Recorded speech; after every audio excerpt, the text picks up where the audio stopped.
Welcome to the Salmon Runs YouTube. Enjoy the video. Power down the Xbox and unplug all cables before you start the faceplate removal.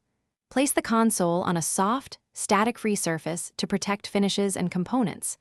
Gather a thin plastic pry tool, a Torx T8 screwdriver, and a small magnetic tray for screws. Keep a clean workspace and good light to avoid losing parts.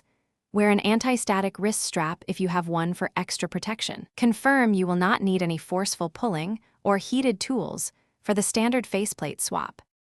Insert the plastic pry tool into the seam near the front left corner and gently pry upward. Move the pry tool along the edge to release plastic clips without cracking them. Remove any visible screws with the Torx T8 and place them in the magnetic tray immediately. Gently lift the faceplate a few millimeters and check for hidden clips or ribbon cables. If a ribbon cable attaches, disconnect it carefully by lifting the locking tab first. Set the old faceplate aside in a safe spot to avoid scratches or loss. Align the replacement faceplate to the console mounting points and check clip alignment visually. Gently press the faceplate evenly across its surface until you hear all clips click into place. If a ribbon cable needs reconnecting, seat it fully and close the locking tab before pressing the plate down.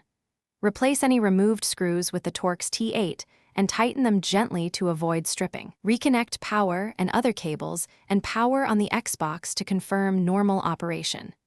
If any gaps or misalignment remain, Thanks for watching. Consider subscribing if we helped you.